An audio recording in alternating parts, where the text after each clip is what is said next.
Hey everybody, welcome to the Dickie and Donny Show, produced and presented by Business on Purpose. I am Donny, co-host, joined by my other co-host, Dickie, Shawn Dickie Stinson. And then we also have a family guest. He only comes around at reunion time, but we have cousin Darryl. Cousin Darryl from Myrtle Beach. Darryl, what we do every time we bring a guest on is we call it the big three, and we hit you with three really quick questions. You don't think, you just answer. So Dickie, start us off. Darryl, I have a question for you. Best tool we offer. Best tool we offer. Chase Reynolds. Best tool we offer would be, oh Lord, that is, I would say, the encompassing toolbox of our operating system, which houses literally all of the individual tools. So it's the one place where you can go. He can't not sell. He can't not sell. It's selling. Great. He's selling. Always be closing. Second question. Let's go. Big Mac or Whopper? I'll plead the fifth. Okay. Big Mac or Whopper, man. Now you got to go have it your way. Burger King, baby. So I love it. Dickie, last question. Cold plunger, infrared sauna. Cold plunge. And most people don't like it. So I love it. Terrible. Oh, that's great. Well, cousin Darryl is one of our coaches at Business on Purpose. Well, obviously you can see the brand on the shirt and all that. But Dickie, what is our topic for today? What are we talking about? Today we're talking about how life and business intersect. And in my experience, we try to avoid these conversations because it's easier to stay focused on job roles and outcomes and then just say, hey, push through. You know, my kids have been watching this show, Severance, this show Severance, where you walk into your office and your life in the real world disconnects from your life in the office. You guys seen this on Apple TV? And so it's like this super sci-fi show where when you're in the office, all you remember is what's in the office. When you go home, all you remember is what's at home. It's this funny, kind of wild, weird. I couldn't watch it. I watched some of it. Compartmentalization. Yes. So that doesn't happen in real life. And so I think we're talking about how just life and the life of work and business intersect and how we deal with it as business owners and key leaders. That's so good. I heard you even saying compartmentalization. I've heard the difference between typically the way a man's brain works and a woman's brain is a man's brain is like waffles. You have all your little sections and it's like, well, I freaking love waffles. Me too. My son ate some this morning. They get upset, like women get upset when they're like, why can't you talk? And you're like, I'm watching football. I'm in my little football square. And if you want me to get out of this square and go into talk square, then all that. And I do think a lot of times we look at life and business that way. And at times I think we're even encouraged, right? If I have a rough morning at home, I just want to escape. And then if I have a rough day at work, I just want to escape. But the reality is it's not waffles. That's the whole spaghetti, right? Everything's intertwined. It's kind of a weird analogy, but did you articulate what women's brains were like? I didn't hear it. Cousin Darryl did not. I don't think we are versed and doctored enough, educated enough to speak on that subject. I heard another person say this, that they were like bowls of spaghetti, and that's why they can't think of just one thing at once, is because everything's intertwined. You can't have home life without also this. And the friends that I hang out with also impact the shows that I watch. It's all intertwined. Where for us, we're just beauty in that.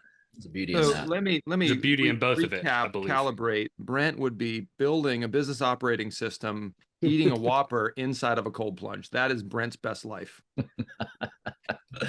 Talk to me, Goose. That's great. Here we are. Darryl, walk me through, if I'm really anybody that works, but specifically a business owner, and I'm trying to sit here and I use the phrase work and life balance.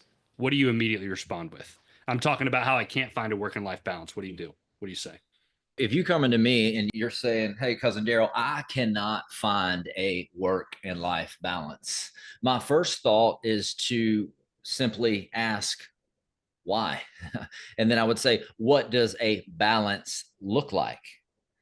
Define balance. And I've also heard it said, and I agree with this, that balance is extremely hard in life. There are, what I like to say and articulate is, there are rhythms, there are seasons, and there's ancient wisdom, thousands of years of wisdom that said there are seasons. And so there are seasons where you are going to be more in that work square. You're not going to negate the other parts of your life, what's vital, right? What matters most.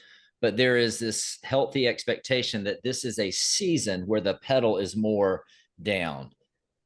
It can't stay there. Yeah. You've got to take some pressure off the pedal and come back to a maintainable rhythm, or you How do burn you, out and your adrenals are toast and then you're good for nothing. how do you see that with business owners? Because most of my business owners, high D, high driver, Sure. purposeful, urgent, and they get frustrated when their team isn't keeping pace with them. So how do you speak to business owners and help them navigate this as a leadership perspective? That's a great, you made a key statement there, urgent. And so I want to go right to the difference between vital and urgent. If we think about vital and urgent, and one, you can't make anyone do anything, especially drivers. You can be curious as to what happens if life looks and feels the same way 5-10 years from now, and you're still this breakneck speed and you're still marginalizing these other things, because we are whole people. We are not compartmentalized. And so you have to get them to a place where they can articulate what that feels like. And you have to push, because they are going to want to push past you digging there. But for the sake of what matters most, you got to stay there. So urgent typically deals with what you just said: task, deadlines, emails, people, responding to a call, right? And you can't negate the urgent, but vital typically deals with people and what brings life. And we can't negate the vital for the sake of the urgent. They both have to coexist, just like a man and a woman's brain, although different. Those things have to coexist. They're mutually beneficial for each other. And so we have I've to. never thought about that side of like vitality, people, urgency, tasks. Sure. I like that separation. It helps my brain. Your waffle brain. Yeah. I'm more Love it. pancake brain. I'm kind of flat earth pancake brain. That's a conversation we need to dabble in. You're oatmeal north of eyebrows, is what I've heard. You're oatmeal north of eyebrows. Just go marinate on that one for a minute. I don't understand what that means, Darryl. But that means you ain't got much going on. you ain't working with a full deck. You spend enough time with cousin Darryl, and your whole vocabulary starts to transform. Dickie, do you have an example from one of your business owners where y'all have worked through this idea of life and business necessarily intersect, that either stemmed from like a really hard thing or stemmed from a success in this area? Do you have a story from someone you've worked with? So I do. I wasn't prepared for this, but I'll speak to it. I had a business owner that was crushing life, doing really great, and kind of emotionally checked out.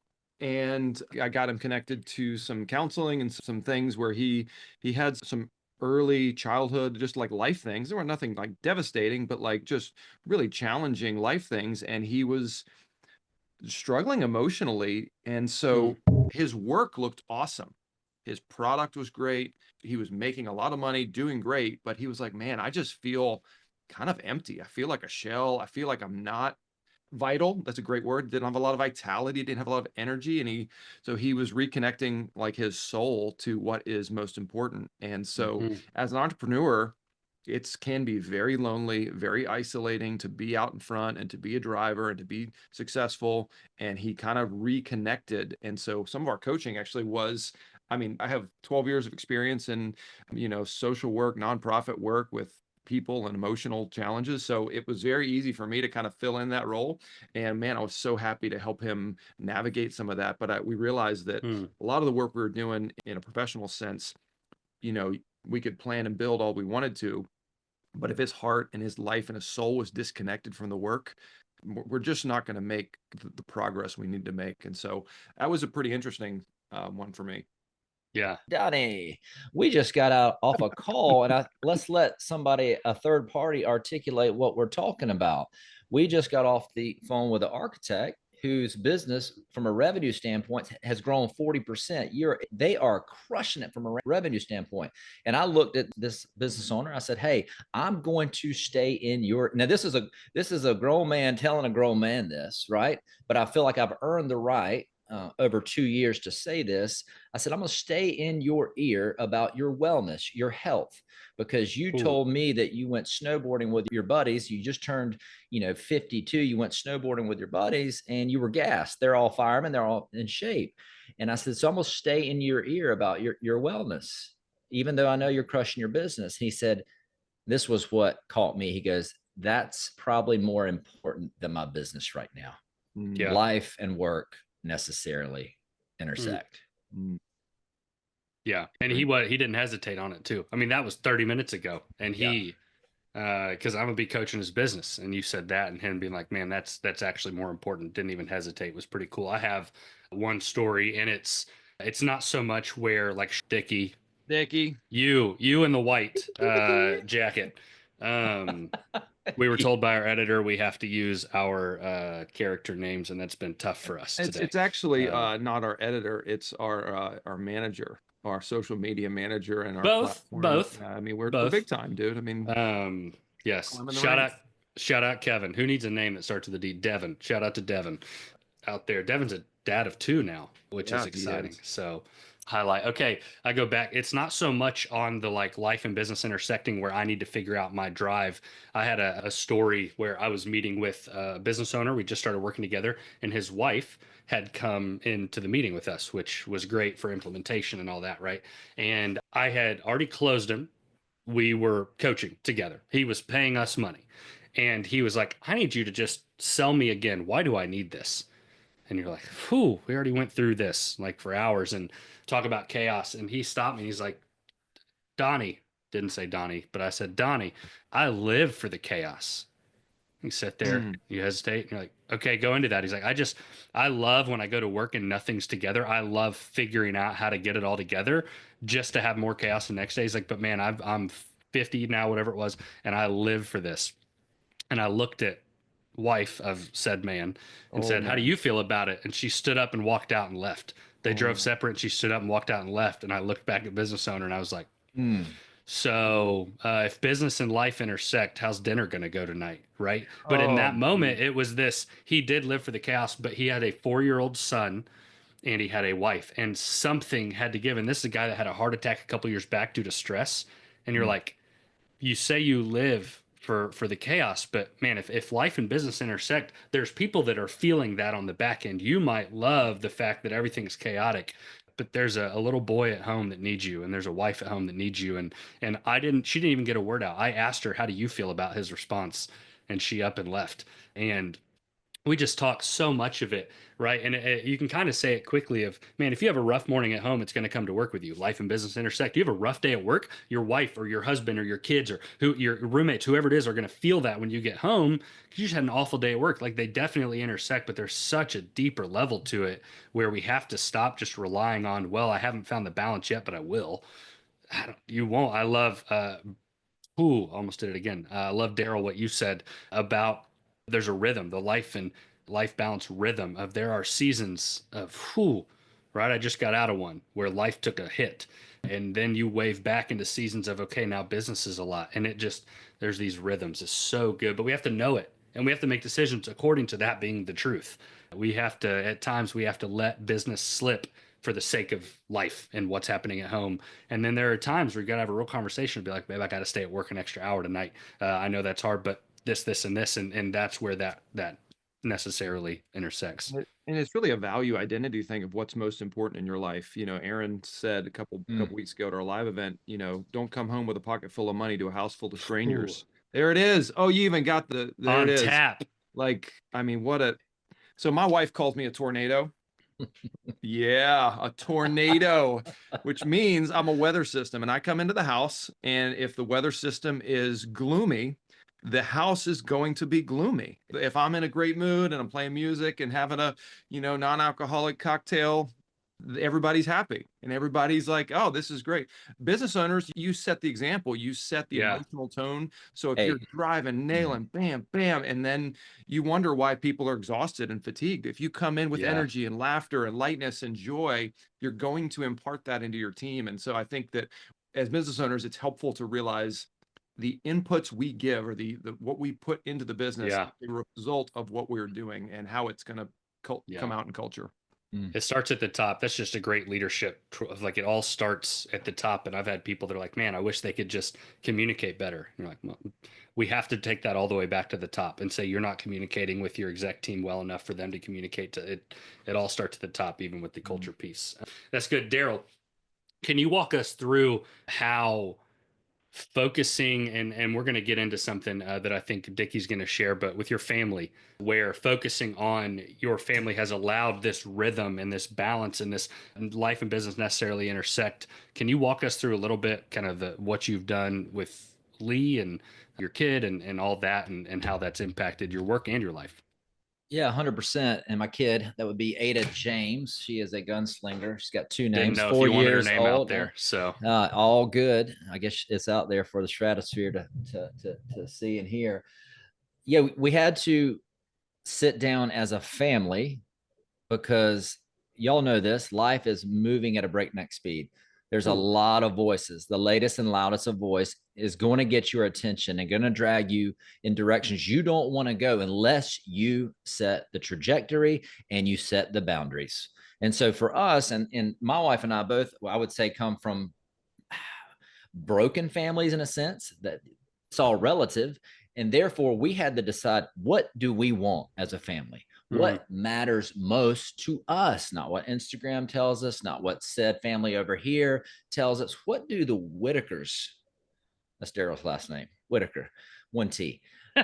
What do we want? And one thing that we define, because maybe we didn't experience it growing up, was togetherness. So we created a unique core value for the Whitakers to filter decisions through of togetherness. Now we have 5. That's one of our 5. And let me show you how this has impacted me, because cousin Darryl can be really selfish. Okay. And cousin Darryl, growing up, my dad used to say it's Brent's world, Wayne's world. And he would say that because I like to do what I like to do. Darryl loves himself some Darryl. Darryl loves himself some Darryl. Most people love them some self. Yes. That's the problem. And so give you a prime example. 2 months ago, it was a Sunday. My wife came to me and she goes, "Hey, take Ada James down to the park. Let's go. Let's go down to the park." It's a sunny day in the low country of South Carolina. I said, "Hey, I got stuff to do. I got to cut the grass, got a weed eat. You should see me turn that thing upside down. I can run a weed eater, man." And I said, "Y'all go ahead and go. I'll catch up with you." And her face was, it was downcast. They left, and I go outside and I go, if I run my decision through that filter of togetherness, do I stay here and weed eat and cut the grass? Because those are urgent. Those are tasks. Makes me feel good. I can get stuff done. Or do I go and meet them at the park? And so I just hopped in my truck. Didn't even have any shoes on. Went down to the park, showed up. That's just Tuesday for you, though. That's Tuesday. Any day that ends in Y, it's a party. And so I get to the playground and Ada James is like, "Daddy, Daddy." They light up. And guess what? We had the best hour. It's great. Urgent can wait. Vital is what matters most. But if I don't have that filter of togetherness, it does not happen. Darryl stays in Darryl's world, and his lawn looks immaculate. Man, I love that love immaculate lawn, but I'm with you Yeah. I mean, I'm just hearing what's vital and what's urgent. Set your trajectory and put up your boundaries. And to me, that is so good. When you're navigating, this is the life I want, and I'm committing to it as a business owner, as a husband, as a dad. Man, I love that trajectory and boundaries. That connects, Dickie, before you go into what you're going to wrap up with, that connects to, we did core values a couple weeks ago as a business. Like, okay, what Donny, whatever his name is with the D, Darryl just said of our family togetherness led me to actually go do this because I got off course, right? And just a subtle plug back to core values. If you haven't listened to that one yet, go back, because there's a lot of really good stuff in there too. Of our business needs that same filter, but for business decisions, right? Do I take this loan or do I save up? Do I do this or do I do this? How do we hire this person or not? Well, do they fit right? Core values are just so good. So subtle plug there. I love that. Well, we'd really love to help y'all, for all 4 or 5 of you listening, Brent's dad, Brent's mom, whoever's listening. Nice. We get maybe a grandma somewhere. We're coaches and we want to push you in and help you. One of the ways we can do that is through helping you navigate some of emotional life challenges and how they connect with business. And so we actually wrote, our owner, the Beebs, wrote a family vision course that can set the trajectory. Yeah, if you're on YouTube, check out the binder with a little spiral. We would love to put that in your hands and get you connected to a deeper purpose in your life and your business. And so if you'd like to do that, we just thought about this about 20 minutes ago. We said, hey, let's offer 15-minute phone calls. Yeah. We get to know you, we get to know your name, your direction, and we can just give you a little bit of encouragement and push. So if that would be helpful for you, reach out to us on businessonpurpose.com. And you can either go up to the coaching link to fill out a coaching request form or interest form, or directly email us. But we have plenty of options there. Love to connect you and connect to one of us, Dickie, Donny, or Darryl, and we will be glad to talk to you. So thanks for taking the time to listen. That's what I was going to say with that. Go to the BOP website, businessonpurpose.com, go to contact form, fill that out. And then there's any extra notes at the bottom, just put Dickie and Donny Life Talk. If you put that into, and Devin, our producer, manager, Devin, who what cuts if our they check, just put one of our names and we could find out who is well, I was going to say Dickie, and because that form goes to all of our coaches, but if you put Dickie and Donny like life or phone call, one of us maybe they want to talk will to reach Darryl. out. If they want to talk Darryl to too, specifically. Darryl too, or we had whoever Thomas's name was last week. You reach out to him too, I guess. I don't know. Diddy. Just put one of our three names and we'll read. Diddy was it T Diddy? T Diddy. I don't like that. Nobody. Well, it'll keep the phone calls out of his inbox. But anyways, well, thank y'all so much for joining the Dickie and Donny show presented by Business on Purpose. Thank you again to Cousin Darryl. Cousin Darryl, since you are the guest, you get to leave with one word of wisdom for all of our listeners. Please enlighten us. One word of wisdom. Oh man, that's tough. You want to put me on the spot like that? Rap lyrics are coming through, but I'm just I don't want to miss this. Define what matters most. Write it down. Define it, because if not, you're going to miss it. You're going to get to the end and you will say, I missed it. Define today what matters most. Man, that's so awesome. Good. Darryl, thanks for joining us today. Thanks for having me. It's good stuff. Thanks, Dickie? Darryl. Peace. Till next time. Later. Deuces.